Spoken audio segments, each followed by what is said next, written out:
बिस्मिल्लाहिर्रहमानिर्रहीम। अस्सलाम वालेकुम डियर स्टूडेंट्स, मैं ज़फ़र अली शाह आज एक नए टॉपिक के साथ हाजिर हूँ।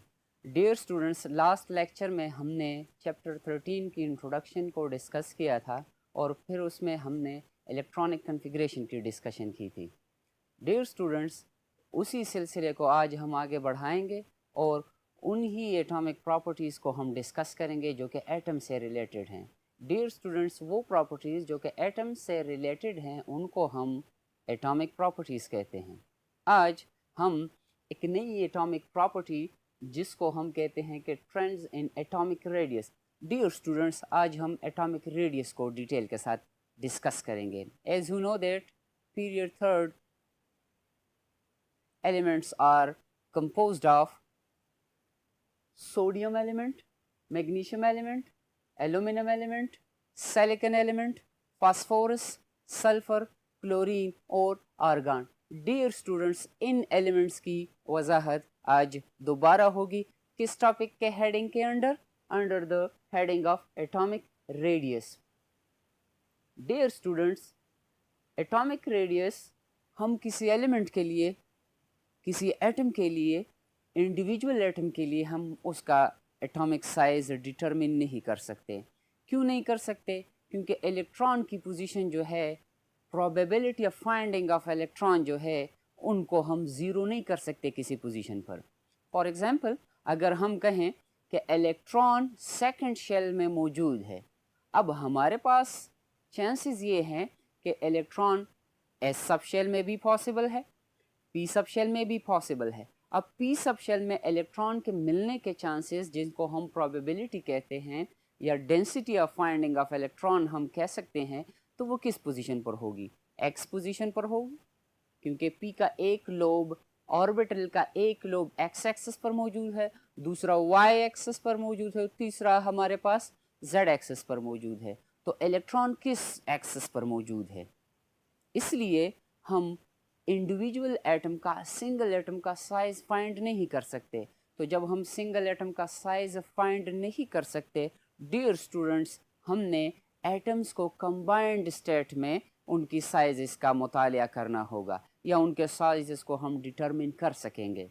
डियर स्टूडेंट्स, बोर्ड पर आप ऑब्ज़र्व कर सकते हैं कि सर्कल्स बने हुए हैं, जिसमें से अगर आप लेफ़्ट टू राइट जाएं तो सर्कल का साइज़ आहिस्ता आहिस्ता कम होता जा रहा है।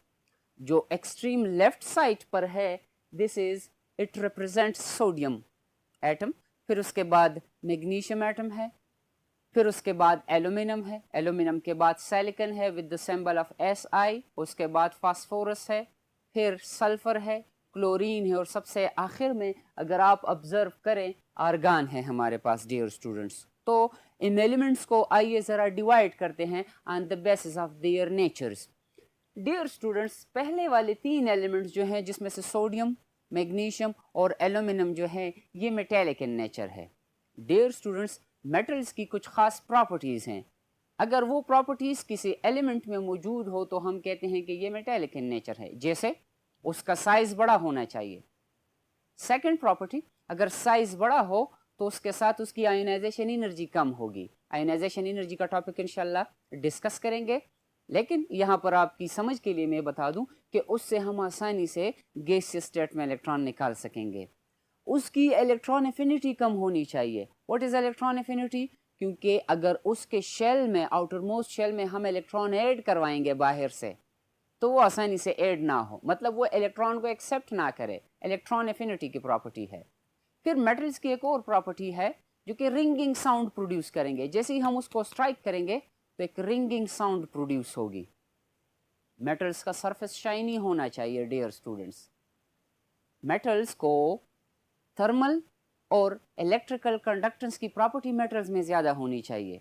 तो इन्हीं प्रॉपर्टीज़ की बेसिस पर हम एलिमेंट्स को डिवाइड कर सकते हैं कि ये मेटेलिक इन नेचर है या नॉन मेटेलिक इन नेचर है। तो पीरियड थर्ड के पहले तीन मेंबर जो हैं, dear students, they are metallic in nature and the rest are non metallic in nature.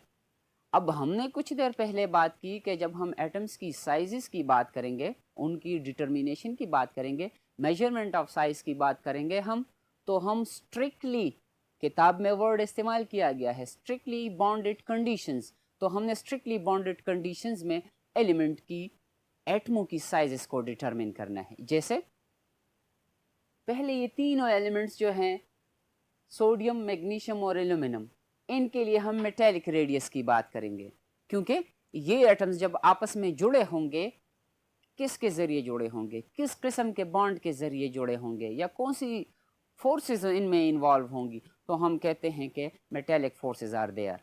तो जब मेटेलिक रेडियाई की बात होगी, in fact we are discussing under the heading of metallic forces. Second जो कैटेगरी है हमारे पास, that is covalent radius for silicon, phosphorus, sulphur and chlorine. ये चारों elements non metallic in nature है। अब ये जब नॉन मेटेलिक इन नेचर है तो इनके दरमियान जो बॉन्ड पाया जाएगा that is covalent bonding, and you know that covalent bonding is the bonding or it is the condition in which two atoms or more than two atoms share electron mutually।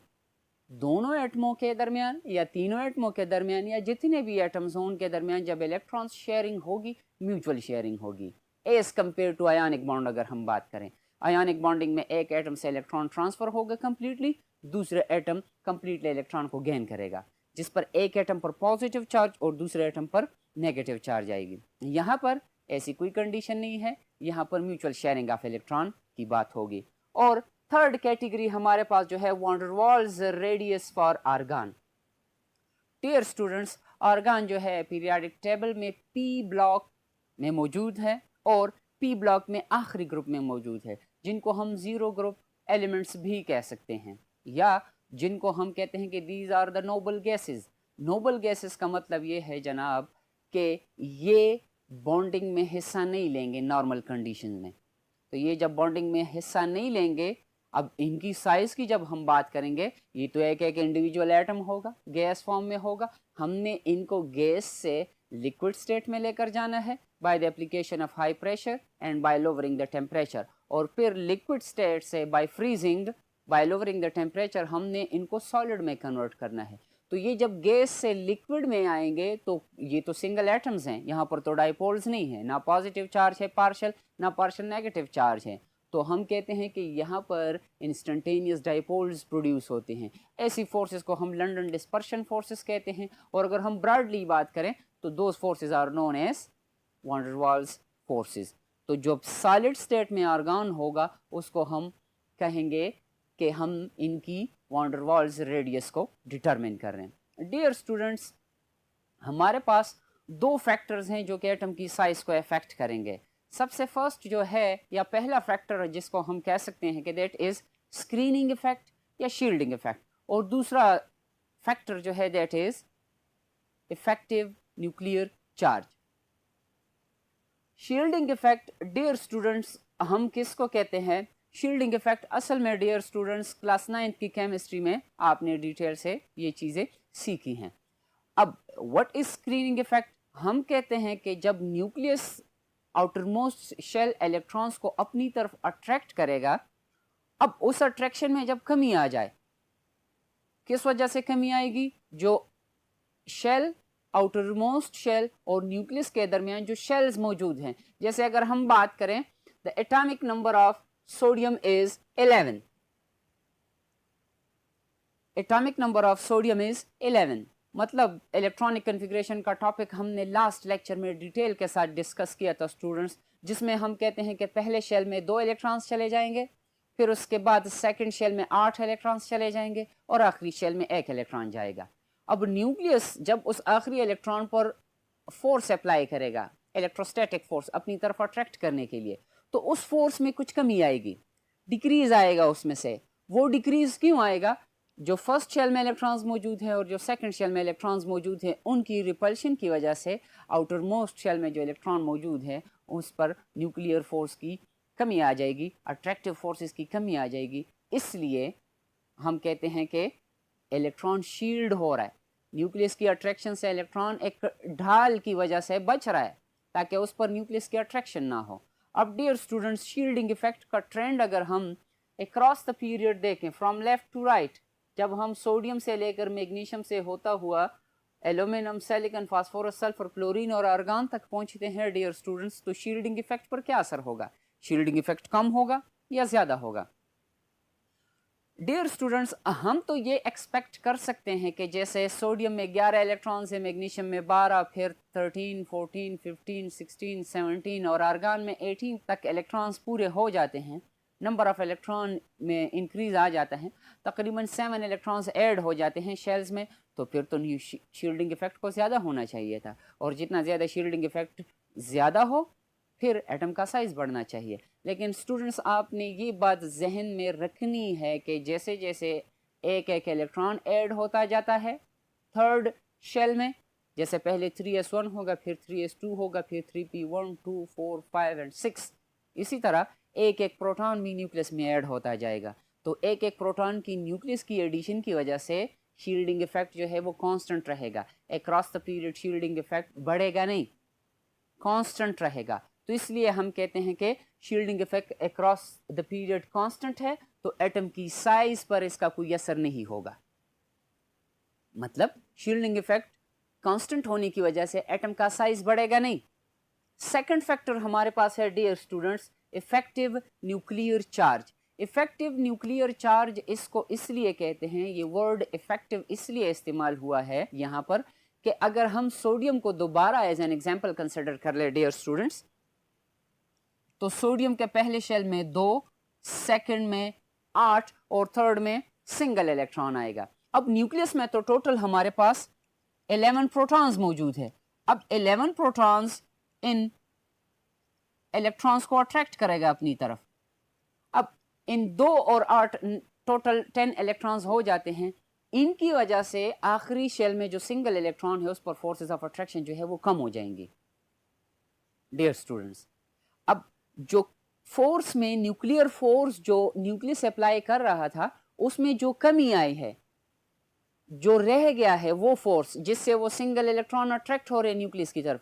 Dear students, detail को समझने की कोशिश करें। अगर हम कहें एक फर्जी वैल्यू में बता रहा हूं आपको कि यहां पर 11 प्रोटॉन्स 11 इलेक्ट्रॉन्स को अपनी तरफ अट्रैक्ट कर रहे हैं।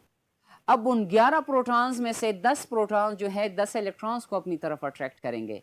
अब सिंगल इलेक्ट्रॉन सिंगल प्रोटॉन की तरफ अट्रैक्ट होगा। जो आउटर मोस्ट शेल का आखिरी इलेक्ट्रॉन है वो एक प्रोटॉन की वजह से न्यूक्लियस की तरफ अट्रैक्ट होगा। अब उस एक प्रोटॉन की वजह से जो अट्रैक्शन है आउटर मोस्ट शेल में इलेक्ट्रॉन्स पर, उसको हम इफेक्टिव न्यूक्लियर चार्ज कह सकते हैं। आपकी समझ के लिए कि how to calculate effective nuclear charge, उसके लिए इक्वेशन है हमारे पास। इफेक्टिव न्यूक्लियर चार्ज को Z इफेक्टिव से हम रिप्रेजेंट कर सकते हैं, विच इज इक्वल टू, हम कह सकते हैं कि Z minus S। Dear students, यहां पर 2 Z इस्तेमाल किए गए हैं। एक के साथ अगर आप देखें Z इफेक्टिव लिखा गया है, दूसरे के साथ कुछ नहीं लिखा गया। Z इफेक्टिव, ये तो इफेक्टिव न्यूक्लियर चार्ज की बात होगी। जो Z है इक्वलिटी साइन के राइट साइड पर, इसका मतलब है atomic number of that element. जैसे सोडियम की केस में हमने बात की, atomic number of sodium is 11, in case of magnesium that is 12। Minus S, what is S? S जो है ये इनर शेल इलेक्ट्रॉन्स को रिप्रेजेंट करेगा। जैसे these are the inner shell electrons, जिसमें से 2 पहले शेल में, जिसमें से 8 सेकंड शेल में। तो 2 और 8 जो है ये इनर शेल इलेक्ट्रॉन्स है। डियर स्टूडेंट्स, अब इस इक्वेशन को आप लोग समझ गए हैं, इससे हम आसानी से इफेक्टिव न्यूक्लियर चार्ज कैलकुलेट कर सकते हैं। मेरे साथ प्रैक्टिस कीजिएगा डियर स्टूडेंट्स। स्टार्ट लेते हैं। Atomic number of sodium is 11 minus inner shell electrons in sodium are 10। तो फिर हमारे पास सोडियम पर जो इफेक्टिव न्यूक्लियर चार्ज होगा that is 1 plus. Effective nuclear charge of sodium is 1 plus. Dear students, आते हैं बाकी एलिमेंट्स के लिए, इसकी वजाहत करते हैं। 1 प्लस ऑन सोडियम, इसी तरह 12 minus 10 is equal to 2 plus. फिर इसी तरह हमारे पास 13 minus 10 is equal to 3 plus. फिर इसी तरह 14 minus 10 is equal to 4 plus. फिर इसी तरह 15 minus 10 is equal to 5 plus. फिर इसी तरह 16 minus 10 is equal to 6 plus 7 plus, और यहाँ पर हमारे पास 8 प्लस बन जाएगा। डियर स्टूडेंट्स, आपने ऑब्जर्व किया कि अक्रॉस द पीरियड हमारे साथ इफ़ेक्टिव न्यूक्लियर चार्ज की वैल्यू जो है वो बढ़ती जा रही है। अब इससे हम कंक्लूड ये करेंगे डियर स्टूडेंट्स के across the period effective nuclear charge increases, जितना ज़्यादा न्यूक्लियर चार्ज होगा एटम का साइज उतना कम होगा। तो एटॉमिक साइज का ट्रेंड अगर हम पीरियड थर्ड में अक्रॉस द पीरियड ऑब्जर्व करें तो इफेक्टिव न्यूक्लियर चार्ज के बढ़ने की वजह से एटम का साइज कम होता जाएगा। कंक्लूसिवली कंसिक्वेंटली रिजल्ट की अगर हम बात करें अक्रॉस द पीरियड एटम का साइज डियर स्टूडेंट्स कम होता जाएगा। आप बोर्ड पर दो डायग्राम ऑब्जर्व कर सकते हैं डियर स्टूडेंट्स, जिसमें से पहले आप रेड सर्कल ऑब्जर्व कर रहे हैं, फिर उसके बाद नीचे आप ब्लैक सर्कल्स ऑब्जर्व कर सकते हैं। जो रेड सर्कल्स हैं ये मेटेलिक रेडियस के लिए है डियर स्टूडेंट्स। नीचे लिखा गया है inter nuclear distance. Last discussion में कुछ देर पहले हमने ये बात की कि हम इंडिविजुअल एटम के साइज को डिटरमिन नहीं कर सकते, तो हमने स्ट्रिक्टली बॉन्डेड कंडीशंस की तरफ जाना है। तो मेटेलिक रेडियस, जब मेटेलिक एटम्स मेटेलिक बॉन्ड के जरिए बॉन्डेड होंगे और नीचे कोवेलेंट बॉन्ड के जरिए बॉन्डेड होंगे, इंटर न्यूक्लियर डिस्टेंस हम कैलकुलेट कर लेंगे। उसका हाफ जो होगा उस एटम का इन केस ऑफ मेटेलिक बॉन्डिंग उसका साइज होगा, और इन केस ऑफ कोवेलेंट बॉन्डिंग वो उसके लिए उसका साइज होगा, एटम का साइज होगा। किस वक्त होगा? जब हम कोवेलेंट बॉन्डिंग की बात करेंगे। डियर स्टूडेंट्स, एटॉमिक साइज का ट्रेंड हमने पीरियोडिक टेबल में डिस्कस किया। उम्मीद है इंशाल्लाह आप लोगों को समझ आई गई होगी। नेक्स्ट टॉपिक की तरफ मूव करते हैं। हमारा नेक्स्ट टॉपिक जो है that is, dear students, atomic size को डिटेल में स्टडी करने के बाद हमारा नेक्स्ट टॉपिक जो है that is trends in first ionisation energy. ये जो प्रॉपर्टीज़ हम पढ़ रहे हैं एटॉमिक प्रॉपर्टीज़, ये हम पीरियड थर्ड एलिमेंट्स के लिए पढ़ रहे हैं। पीरियड थर्ड एलिमेंट्स में से सबसे पहला एलिमेंट जो है दैट इज सोडियम, फिर उसके बाद है मैग्नीशियम, फिर उसके बाद है एल्यूमिनियम। ये पहले तीन एलिमेंट्स जो हैं ये मेटेलिक इन नेचर हैं। उसके बाद है सिलिकॉन, फिर उसके बाद है फास्फोरस, फिर उसके बाद है सल्फर, क्लोरीन और आर्गन। ये हमारे पास नॉन मेटेलिक इन नेचर है। आयोनाइजेशन एनर्जी का डेफिनेशन ये है हमारे पास डियर स्टूडेंट्स के first ionisation energy, the energy required to remove the most loosely held electron from one mole of gaseous atoms to produce monopositive ion. Ionisation energy को हम define इस तरह कर सकते हैं, या इसको हम इस तरह डिफाइन करेंगे डियर स्टूडेंट्स आसान अल्फाज में, कि ये वो एनर्जी है जिससे हम किसी एटम की आउटर मोस्ट शेल में जो आखिरी इलेक्ट्रॉन है, लूजली बाउंड का ये मतलब है कि उस पर न्यूक्लियस का फोर्स जो होगा इनर शेल इलेक्ट्रॉन्स के मुकाबले में कम होगा। अब उस इलेक्ट्रॉन को जब हम आयोनाइज करवाते हैं, आयोनाइजेशन वो प्रोसेस है डियर स्टूडेंट्स जिसमें से एक एटम या तो इलेक्ट्रॉन गेन करेगा या एक एटम इलेक्ट्रॉन लूज करेगा। इस केस में आयोनाइजेशन में लॉस ऑफ इलेक्ट्रॉन इन्वॉल्व है। तो आयोनाइजेशन एनर्जी वो एनर्जी है कि जब हम किसी भी one mole of gaseous atom से इलेक्ट्रॉन्स निकालेंगे। अब अगर एक एटम एक इलेक्ट्रॉन रिलीज करेगा तो one mole of atoms one mole of electron release करेंगे। And you know that one mole is equal to Avogadro number 6.023 cross 10 power 23। अगर हमारे पास सोडियम की हम वजाहत करें, अगर हमारे पास one mole of sodium atoms हो, it means 23 gram of sodium atoms. अब इन एटमों से अगर हम इलेक्ट्रॉन्स निकालेंगे और इस दौरान जितनी एनर्जी यूज होगी उसको हम आयोनाइजेशन एनर्जी कहेंगे। What is meant by first ionisation energy? First ionisation energy का मतलब है डियर स्टूडेंट्स के जब हम पहले इलेक्ट्रॉन को रिमूव करेंगे। सोडियम में सिंगल इलेक्ट्रॉन है आउटर मोस्ट शेल में, तो उसकी केस में सिर्फ फर्स्ट एक इलेक्ट्रॉन की हम बात करेंगे फर्स्ट आयोनाइजेशन एनर्जी। दूसरा इलेक्ट्रॉन भी निकल सकेगा लेकिन उसके लिए हायर अमाउंट ऑफ एनर्जी की रिक्वायरमेंट्स होगी।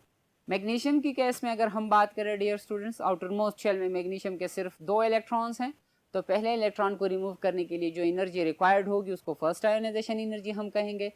दूसरे इलेक्ट्रॉन को रिमूव करने के लिए जो एनर्जी रिक्वायर्ड होगी उसको हम सेकंड आयोनाइजेशन एनर्जी कहेंगे। And you know that first ionisation energy is less than the second ionisation energy. क्यों? क्योंकि फिर जब एक इलेक्ट्रॉन निकल जाएगा, अब 12 प्रोटॉन्स वर्सेस 11 इलेक्ट्रॉन्स हैं, तो न्यूक्लियर फोर्स और भी बढ़ जाएगा, तो इसलिए ज़्यादा एनर्जी रिक्वायर्ड होगी इलेक्ट्रॉन को निकालने के लिए। डियर स्टूडेंट्स, हमारे पास कुछ फैक्टर्स हैं जो कि आयोनाइजेशन एनर्जी को एक्सप्लेन करने की, हम उससे वजाहत करेंगे, एक्सप्लेन करने की कोशिश करेंगे। सबसे पहले जो है चार्ज ऑन द न्यूक्लियस, इसको हम दूसरे अल्फाज में ये कह सकते हैं कि दिस इज इफेक्टिव न्यूक्लियर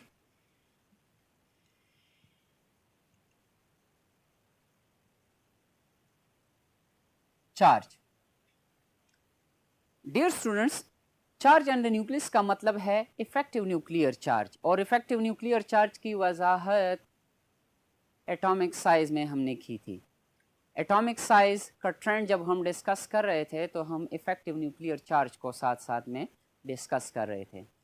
हमने बात की थी कि सोडियम पर इफेक्टिव न्यूक्लियर चार्ज 1+ है, फिर उसके बाद magnesium 2+, aluminium 3+ and so on, हम +8+ तक पहुंच गए थे in case of argon. Dear students, charge on the nucleus का हम ये भी कह सकते हैं कि it is the number of protons. जितने ज़्यादा नंबर ऑफ प्रोटॉन्स किसी एटम की न्यूक्लियस में मौजूद होंगे, उतना ज़्यादा न्यूक्लियर फोर्सेस ज़्यादा होंगी, उतनी ज़्यादा न्यूक्लियर फोर्सेस होंगी, और उसकी वजह से एटम का साइज़ कम होगा। तो डियर स्टूडेंट्स, हमने एटॉमिक साइज़ के फैक्टर को डिटेल में डिस्कस किया लास्ट डिस्कशन में। जब हम इफेक्टिव न्यूक्लियर चार्ज की बात कर रहे थे तो उसके साथ हम ये भी कह रहे थे कि एटम का साइज उससे कम होगा। जितना ज़्यादा इफेक्टिव न्यूक्लियर चार्ज होगा, एटम का साइज उतना कम होगा।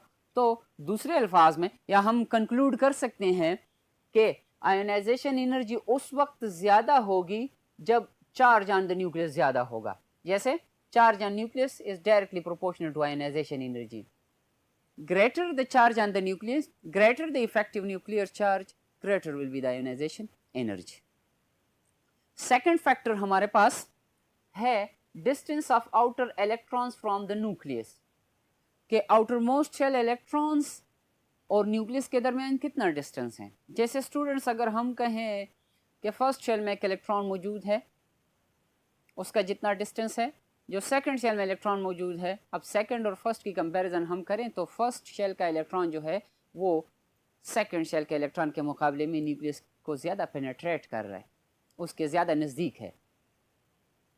Penetration, distance of outer electrons from the nucleus को हम पेनिट्रेशन का लफ्ज़ उसके लिए इस्तेमाल कर सकते हैं। आप एक सीक्वेंस देख रहे हैं, एक अरेंजमेंट ऑब्जर्व कर रहे हैं कि फर्स्ट शेल का एस सब शेल जो है ये ज़्यादा पेनिट्रेट करेगा। पेनिट्रेट का मतलब ये है कि ये ज़्यादा न्यूक्लियस के करीब जाएगा या ज़्यादा न्यूक्लियस के करीब होगा। 1s greater penetration than the 2s is greater than the 2p, 3s, 3p, 3d, 4s and so on. इसका मतलब ये है डियर स्टूडेंट्स कि अगर इलेक्ट्रॉन 1s में मौजूद है तो उस इलेक्ट्रॉन को निकालने के लिए ज़्यादा एनर्जी रिक्वायर्ड होगी। क्यों? क्योंकि वो न्यूक्लियस के ज़्यादा नज़दीक है।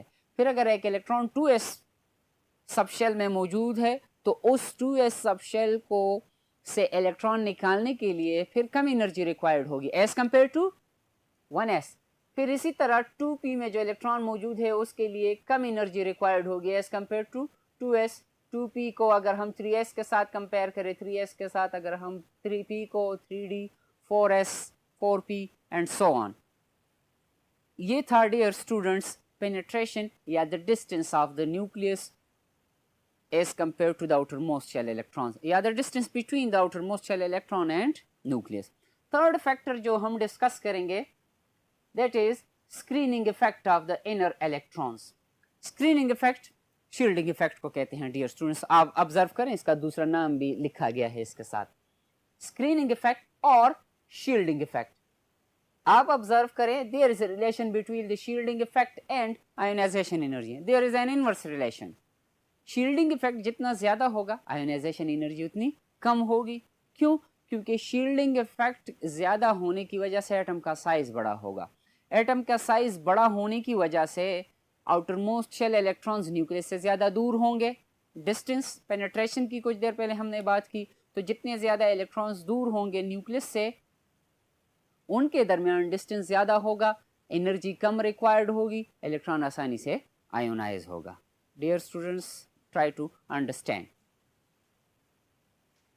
शील्डिंग इफेक्ट और आयोनाइजेशन एनर्जी का इनवर्स रिलेशन है.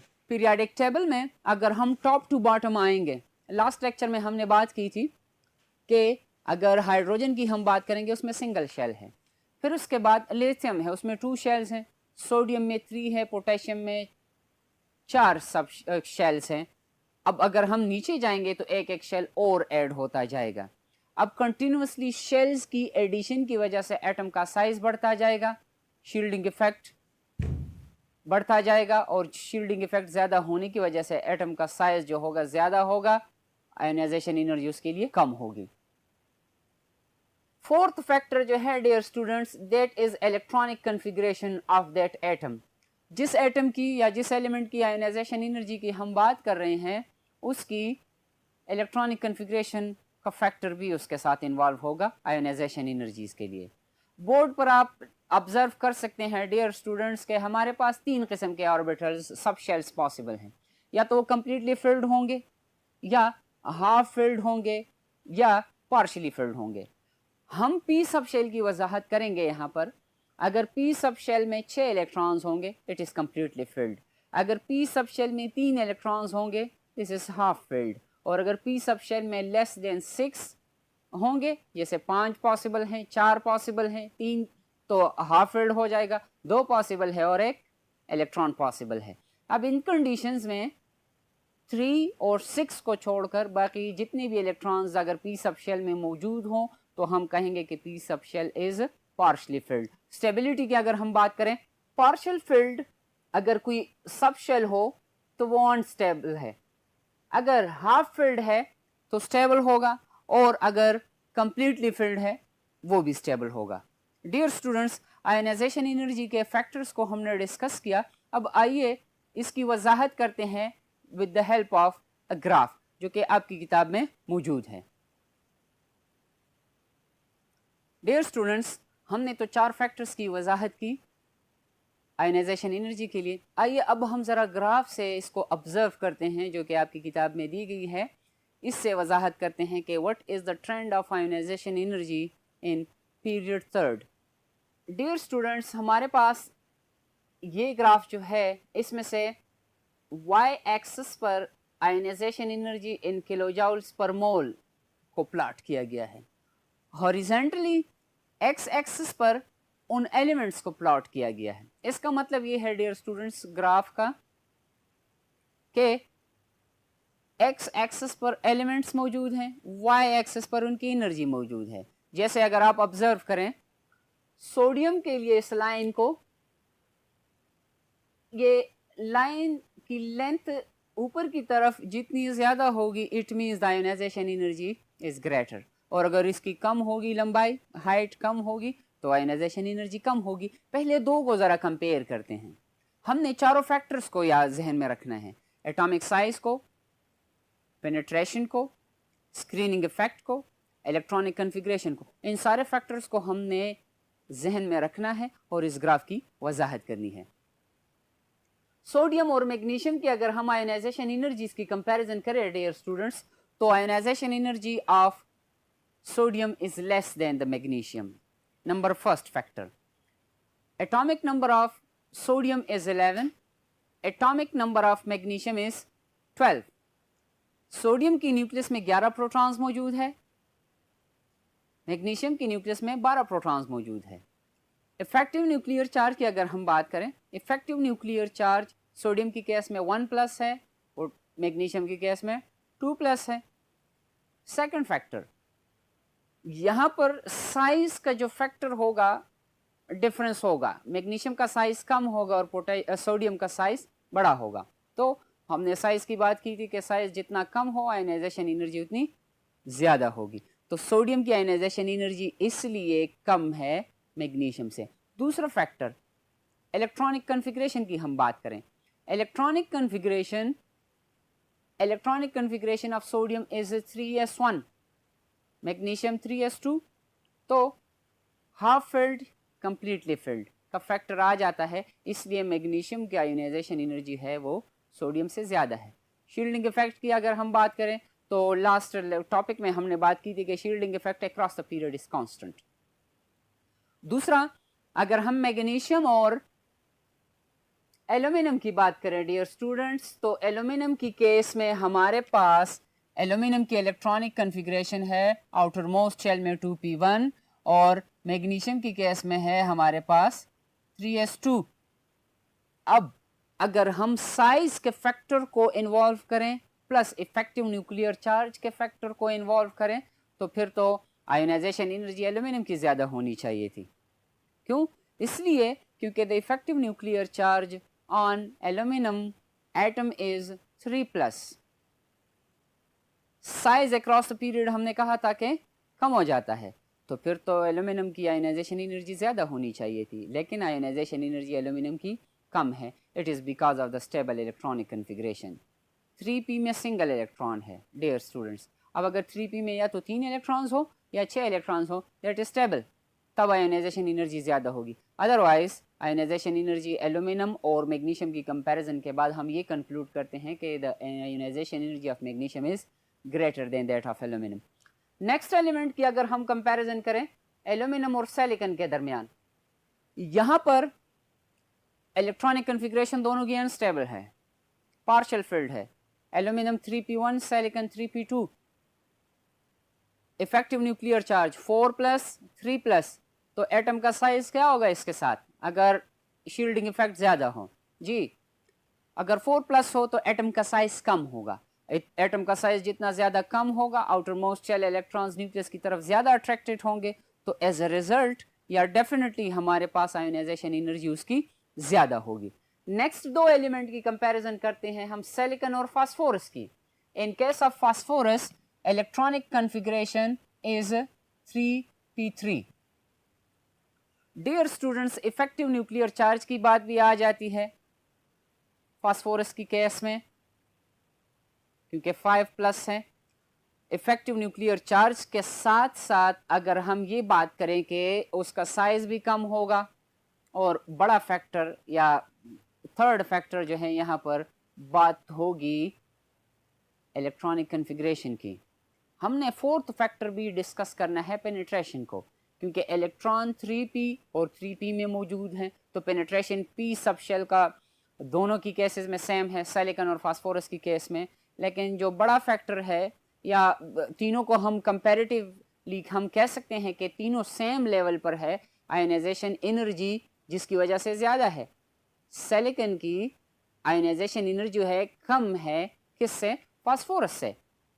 आयोनाइजेशन एनर्जी किन फैक्टर्स पर यहाँ पर डिपेंडेंट है? एटम की साइज पर, इलेक्ट्रॉनिक कन्फिग्रेशन पर। ठीक है स्टूडेंट्स। अब फास्फोरस को अगर हम सल्फर के साथ कंपेयर करें तो सल्फर पर तो इफेक्टिव न्यूक्लियर चार्ज और भी बढ़ गया, 6+ तक बात पहुंच गई। लेकिन फिर भी अगर आप पीक्स जो हैं, जो लाइंस हैं, जो बार्स बताए गए हैं बोर्ड पर ग्राफ की शक्ल में, उनको आप ऑब्जर्व करें। फास्फोरस के लिए इसकी लेंथ ज्यादा है, सल्फर के लिए लेंथ कम है। इफेक्टिव न्यूक्लियर चार्ज सल्फर पर ज्यादा है फास्फोरस से, लेकिन फिर भी सल्फर की आयोनाइजेशन एनर्जी कम है। बाकी सारे फैक्टर्स को छोड़कर इलेक्ट्रॉनिक कन्फिग्रेशन की अगर हम बात करें तो electronic configuration of phosphorus is half field which is more stable then the sulphurs partial field, जहां पर p4 इलेक्ट्रॉनिक कन्फिग्रेशन है। सल्फर की केस में डियर स्टूडेंट्स हमारे पास p4 इलेक्ट्रॉनिक कन्फिग्रेशन है which is not stable. p3 is more stable then the p4, इसलिए हमारे पास आयोनाइजेशन एनर्जी फास्फोरस की ज़्यादा होगी सल्फर एलिमेंट से। फिर उसके बाद जब हम नेक्स्ट मूव करते हैं क्लोरीन की तरफ, क्लोरीन पर इफेक्टिव न्यूक्लियर चार्ज 7+ तक पहुंच जाता है डियर स्टूडेंट्स। अब जब ये 7+ तक पहुंच गया है, एटम का साइज और भी कम हुआ होगा, स्क्वीज्ड हुआ होगा, तो आयोनाइजेशन एनर्जी उसके साथ बढ़ गई होगी। यहाँ पर अगर हम इलेक्ट्रॉनिक कन्फिग्रेशन के फैक्टर को इन्वॉल्व करें तो इलेक्ट्रॉनिक कन्फिग्रेशन जो है वो पार्शियल फील्ड है, और हम कहते हैं कि partial field electronic configuration is unstable. तो फिर यहाँ पर साइज का फैक्टर डोमिनेट करेगा, और साइज के फैक्टर को की डोमिनेशन की वजह से ionization energy of chlorine is the greater one. Line इसकी हाइट को ऑब्जर्व करें। और सबसे आखिर में आर्गन एलिमेंट है। अब आर्गन एलिमेंट जो है इनको तो हम जीरो ग्रुप एलिमेंट्स कहते हैं। क्यों कहते हैं? क्योंकि ये बॉन्ड नहीं बनाते। बॉन्ड क्यों नहीं बनाते? इसलिए क्योंकि इनके इलेक्ट्रॉनिक कन्फिग्रेशन कम्प्लीटली फिल्ड है। कम्प्लीटली फिल्ड इलेक्ट्रॉनिक कन्फिग्रेशन होने की वजह से ये क्यों इलेक्ट्रॉनिक कन्फिग्रेशन कंप्लीट हो तब क्यों बॉन्ड नहीं बनाता? इसलिए क्योंकि ये अपने आप को स्टेबल से अनस्टेबिलिटी की तरफ नहीं लेकर जाना चाहता। तो जब ये नहीं लेकर जाएगा, दूसरा फैक्टर इसके साथ ये है कि इस पर इफेक्टिव न्यूक्लियर चार्ज 8+ तक पहुंच गया है। इसका साइज नॉर्मल पीरियड के मेंबर्स के मुकाबले में बड़ा है, लेकिन स्टेबिलिटी की बात है क्योंकि ये अपने आप को अनस्टेबल नहीं करना चाहेगा, इसलिए आयोनाइजेशन एनर्जी इसकी सबसे ज़्यादा है। दूसरा इससे रिलेटेड एक बात यह है या इम्पोर्टेंट पॉइंट हम कह सकते हैं कि आर्गन या नोबल गैसेस नॉर्मल कंडीशंस में क्यों बॉन्ड्स नहीं बनाते? इसलिए नहीं बनाते कि इनके इलेक्ट्रॉन्स को हम एनर्जी उतनी प्रोवाइड नहीं करते। डियर स्टूडेंट्स, ग्राफ को आपने ऑब्जर्व किया, ट्रेंड ऑफ आयोनाइजेशन एनर्जी को आपने ऑब्जर्व किया। इसके बाद नेक्स्ट टॉपिक जो हमारा है that is electronegativity. Atomic property है डियर स्टूडेंट्स। स्टार्ट में आपको बताया गया था कि एटॉमिक प्रॉपर्टीज़ वो प्रॉपर्टीज़ हैं एलिमेंट्स की जो कि एटम के साथ रिलेटेड हैं, सिर्फ एटम के साथ। अब यहाँ पर हमारे पास जो नेक्स्ट प्रॉपर्टी है पीरियड थर्ड एलिमेंट्स की, that is trends in electronegativity. Electronegativity को हम ऑब्जर्व कर सकते हैं या इसको हम अगर शॉर्ट फॉर्म में लिखना चाहें, एब्रीविएटेड फॉर्म में, that is E.N. What is the definition of electronegativity? हम कहते हैं डियर स्टूडेंट्स के electronegativity is a measure of tendency. Tendency dear students कोशिश को कहते हैं कि एक एटम कितनी कोशिश करेगा जब वो दूसरे एटम के साथ बॉन्ड बनाए उसके इलेक्ट्रॉन को अपनी तरफ अट्रैक्ट करने के लिए। अगर वो ज़्यादा कोशिश करेगा, ज़्यादा अपनी तरफ इलेक्ट्रॉन पेयर को अट्रैक्ट करेगा, इट मीन्स कि उसकी इलेक्ट्रोनेगेटिविटी या उसका इलेक्ट्रोनेगेटिव नेचर ज़्यादा है। ठीक है स्टूडेंट्स, डेफिनेशन की तरफ आते हैं। Electronegativity is a measure of tendency of an atom to attract a shared pair of electrons towards itself.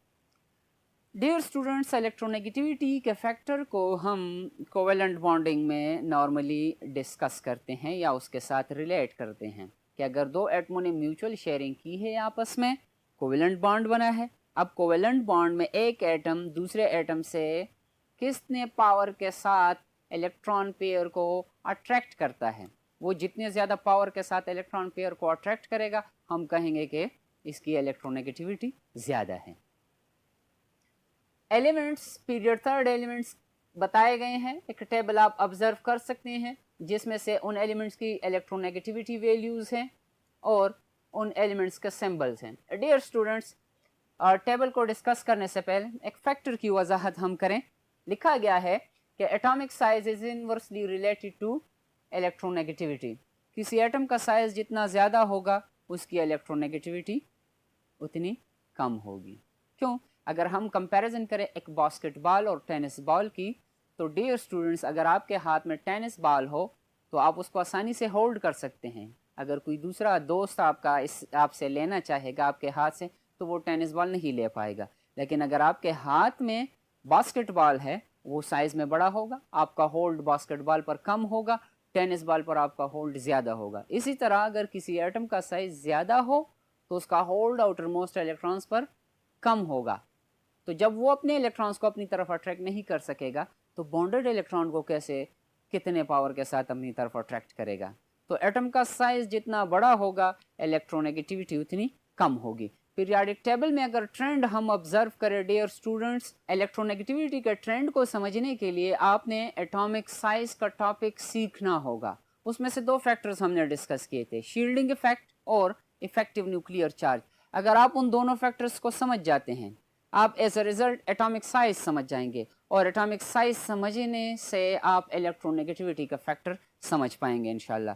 तो left to right atomic size कम होता है, इट मीन्स के इलेक्ट्रोनेगेटिव नेचर या इलेक्ट्रोनेगेटिविटी उस एलिमेंट की बढ़ती जाएगी। टेबल को ऑब्जर्व करते हैं डियर स्टूडेंट्स। हमारे पास सोडियम एलिमेंट है, मैग्नीशियम है, एल्यूमिनियम है, silicon, phosphorus, sulphur, chlorine and argon. Electronegativity values भी दी गई हैं 0.93, 1.31, 1.81 एंड सो ऑन। क्लोरीन तक जब हम पहुंच जाते हैं तो इलेक्ट्रोनेगेटिविटी की वैल्यू मैक्सिमम हो जाती है। आर्गान की केस में कोई इलेक्ट्रोनेगेटिविटी की वैल्यू नहीं होगी। क्यों नहीं होगी स्टूडेंट्स? क्योंकि argon is a zero group element, वो बॉन्ड्स नहीं बनाते। जब वो बॉन्ड नहीं बनाएगा तो इलेक्ट्रोनेगेटिविटी की डिस्कशन उसके लिए इलॉजिकल होगी, वो यहाँ पर अप्लाई नहीं हो सकेगा। डियर स्टूडेंट्स, अगर हम बात करें इलेक्ट्रोनेगेटिविटी का क्या यूनिट होगा, जैसे आयनाइजेशन एनर्जी के लिए किलो जाउल्स पर मोल है, या आयनाइजेशन एनर्जी के लिए हम इलेक्ट्रॉन वोल्ट का यूनिट भी यूज़ कर सकते हैं। इलेक्ट्रॉन वोल्ट जब यूज़ होगा तो फिर हम आयनाइजेशन एनर्जी की जगह आयनाइजेशन पोटेंशियल का वर्ड यूज़ करेंगे। यहाँ पर इलेक्ट्रोनेगेटिविटी का कोई यूनिट नहीं होगा क्योंकि ये रिलेटिव स्केल है, इसमें कंपैरिजन की जाती है। तो जब कंपैरिजन होगी यहाँ पर तो there is no unit. Dear students, this is all about today's lecture. इंशाल्लाह नेक्स्ट लेक्चर में मुलाकात होगी एक नए टॉपिक के साथ।